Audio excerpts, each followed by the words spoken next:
Let's talk about Ivory Bangles. This is a short story by Eric Mario from Tanzania. Of course, in Ivory Bangles, we have to look at the main issues discussed in the story. The main issues that arise include opposition, resistance, or non-compliance. I also see a bit of superstition, and I also see, in line with superstition, we have some norms that these people used to. There are things that are usual, things that are typical and standard in the society, and everybody is used to doing them.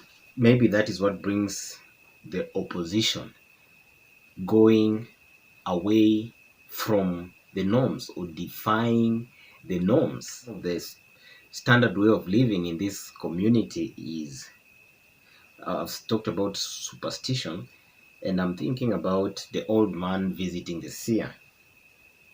We're on page 21 of A Silent Song. So these people believe in some ludicrous, they have some ludicrous attachment to the supernatural, that when the old man finds some specks of blood in the liver of the goat he's slaughtering, he feels that it's a sign of bad luck. He needs answers from the seer. He is suspicious of the seer, but still visits him because this man is the priest of the people. So he has to be consulted concerning that. So when he leaves the seer's place and he's heading back home, his mind wanders because of the disturbing demand that is given by the seer. So it's normal for them to visit the seer, and it's normal for them to have some suspicions of some sort. And of course, whatever is disturbing the old man is the demand that he should beat his wife, unless he wanted her or he expected her to die. So he is supposed to beat his wife. And that is the second thing that comes up. Domestic violence or wife battery appears to be something normal in this society, because it's funny when the seer's pebbles say they are jealous of a happy wife, a wife that is unmolested by the husband, and until she grows old and she's called grandma. A wife is supposed to be given, according to the pebbles, a ritual beating. So the pebbles advise the old man to beat the wife thoroughly and send her to her parents. The old man loves the wife, so says, isn't there another way? Can't I try to appease the gods some other way? I can give you as many gods as you want. But the pebbles are adamant that, you have to give her a thorough beating and send her to her parents, and there is no alternative to that. But this is a caring wife. When he gets home, she gives him a very nice bath, and after that cooks him a very nice meal, and she's a good cook as well. So the old man is hesitant about delivering the ritual beating. So he resists or opposes um, the norm of this society. Another thing we see is it is normal, especially for a man of his standing in society. He is the chief's counselor. He is expected to have more than one wife, because being a chief's counselor, the old man is like a small chief. Have you ever seen a chief with one wife? Well, in this society, we don't have such. Being a good, a brave warrior and a good warrior, he is made the chief's counselor, and he is respected so much. But also much talked about. because he only has one wife, and it appears like it is the norm. It is the custom of this society that men, especially men of his standing in society, should have more than one wife. So polygamy is a normal thing. Polygamy is customary. And even the aging chief, the chief that was there before the present chief, advised him to marry a second wife or to get himself a second wife. And he somehow also defies that, opposes that. So there's that opposition again, that kind of resistance. But that is the norm in society, that people have more than one wife. Also, we realize that killing of animals, especially elephants that we find in this story, seems like something that is not that's something that is usual or not unusual. The old man killed an elephant earlier on and made 24 bangles for the wife. She has 8 on either hand and 4 heavy ones on each leg. I wonder if the weight of the bangles impeded her movement when she's attacked by a bull elephant towards the end of the story. I don't know. I'm just wondering. But remember, it does not impede her digging or weeding of the grove. So that is an interesting thing to think about as well. Of course, we know that the man loves the wife because he carves a nice poem, love poem, on the ivory bangles that he presents to her when their firstborn child, who is now their only son, is named.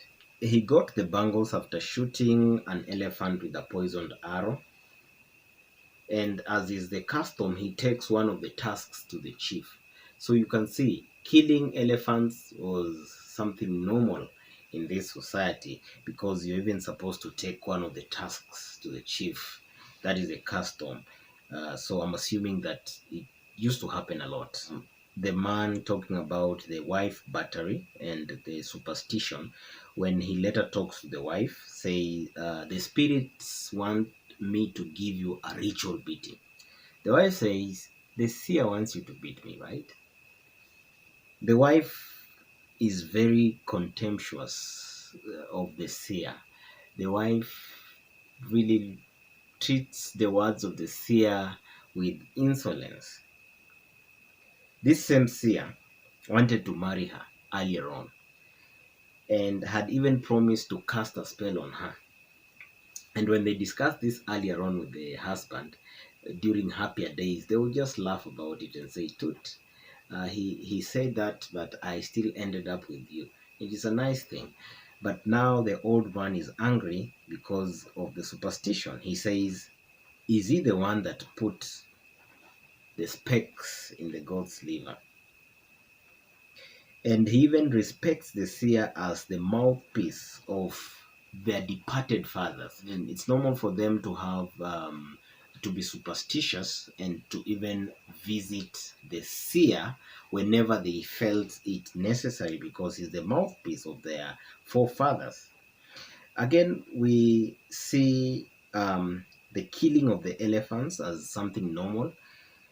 When a herd is coming down the plains, people are concerned because they are going to destroy the crops, and they hope that people, the warriors or the people who know how to use poison arrows, can kill them. And they know that several elephants can be killed using that poisoned arrow. So it's normal. It's a normal thing in this society to kill the elephants.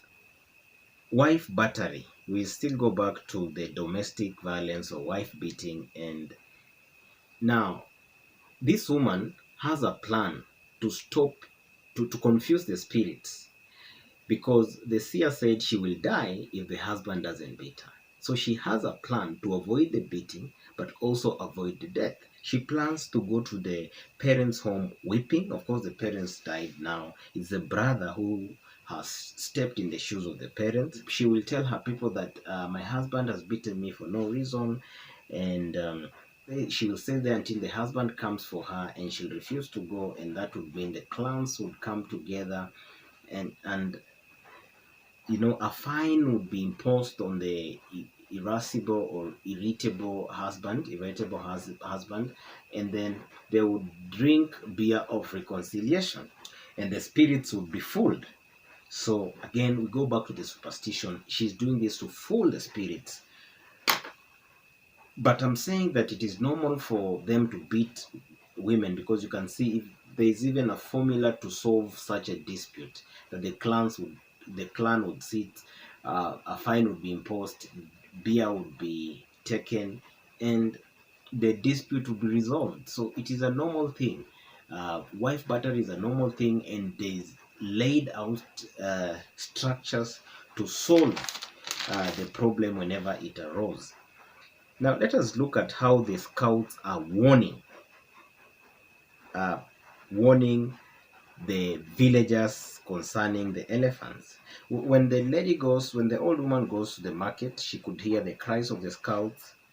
They were perched atop some trees. They were observing the elephants, warning the people concerning the beasts' movements, and one scout to another, they kept shouting and warning the people. They talked about 5 cows and 1 bull, and they talked about how they were coming down from the Sangeos, how they crossed River Marwe on page 24, warning the people at Torobos homestead that the elephants were in their banana grove, the 5 cows, and the bull was coming down on the path from the stream. Now the woman assumed that the elephants were very far, and I think she kind of ignored the warning. Is that also non-compliance, or a sort of resistance or opposition? Had she heeded the warning, I think she would have been more careful. But she ignores the warning, and she goes home and cooks for the husband, and goes weeding and says, let me cook first and go to my brother's home, let me weed a bit. And that is when a bruised bull elephant finds her and stamps on her and kills her instantly. While she's hoeing, before the elephant comes and kills her, we can see that again, wife battery in this society is normal, because 3 weeks ago she was weeding the same spot with her daughter-in-law, Leveri. Leveri was there because I think she'd run away from her home. The husband had beaten her. In the book, it says, to a fingernail distance to the grave. Beaten her really badly. And the old woman wonders why the son is different from the father. Because the old man resists the norm, resists the temptation to lay his hands on the wife, even when he has been instructed, nay, commanded by the seer to give the woman a ritual beating. He says, no, I'm not going to do that. Can't we find some other means to solve this dispute? And finally, the woman is killed, and the woman is killed by a wounded bull elephant. Why is it wounded? Was it hunted by the ones who know how to use poisoned arrows? I have no idea. Feel free to continue the discussion in the comment section. If you like this video, give it a thumbs up. If you haven't already, consider subscribing to my YouTube channel. Check out more of this stuff on my blog, wekati.blogspot.com. I'm going to provide a link in the description where you can visit the blog and get more resources on literature.